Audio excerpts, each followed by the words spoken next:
Hey guys, welcome to 2021. So recently WhatsApp updated their privacy policy.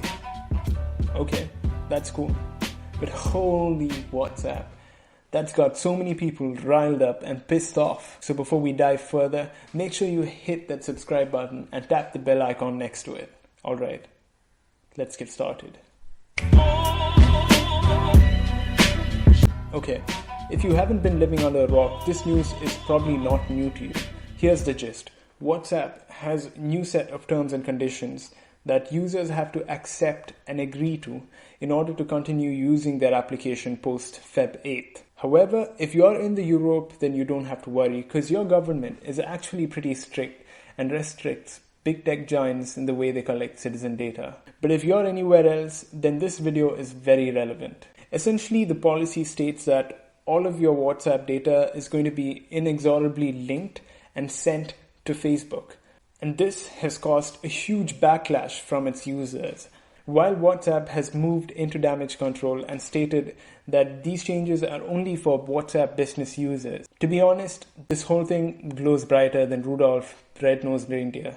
Now the reason for this update is to offer better integration across the Facebook companies, which include Instagram and Messenger. So maybe if you DM someone on Instagram, that conversation could pop up on WhatsApp. But here's my speculation. I don't think the policy update is going to change anything for the end user. Facebook's business model is based off of collecting user data and selling it to companies who'd like to advertise. But they're giving up this policy just to avoid sanctions from the government because they're most likely to have already been doing this behind closed doors. Let's talk about the data WhatsApp collects. That includes account information like your mobile number, transactional data, so once WhatsApp integrates payments with the platform, your transaction amount, transaction method, shipping details, and so on will be collected. Your address book information, the phone numbers of the people that you talk with, status information, your IP address, your mobile device information like the battery level,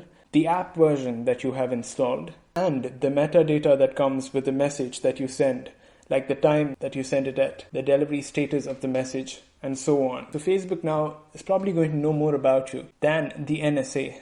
And all of this data can now be synced together to analyze and give way more insights to Facebook.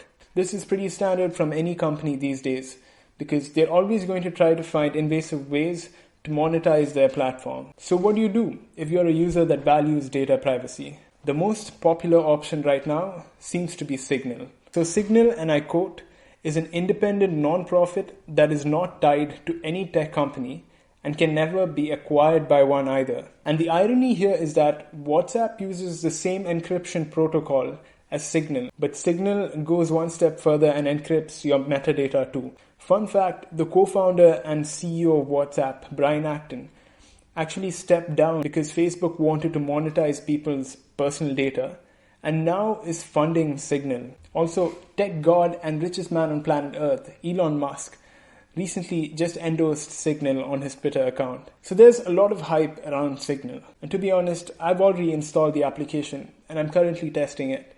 I'll definitely put out another video explaining it in more detail for you guys. But here are a couple challenges that I foresee. First, it's going to be hard to move all of your family groups outside of WhatsApp and into Signal. So good luck with that. Second, see, every company starts off with a certain mission and vision statement. Facebook, when it was founded in 2004, is completely different from the Facebook that we have today. My fear is that once Signal gets to the scale of WhatsApp, that's over 2.5 billion users, then it's going to be hard for them to sustain on a non-profit model. But all that aside, I'm all for competition and ending the WhatsApp monopoly. Instant messaging, I feel, should be private and secure. And when I share concerns of my health with my friends and family, that information shouldn't then be sold to health insurers or pharmaceutical companies. Alright, that's it for this video. Thank you guys for watching. Thumbs if you like it, subs if you loved it, and I'll see you in the next.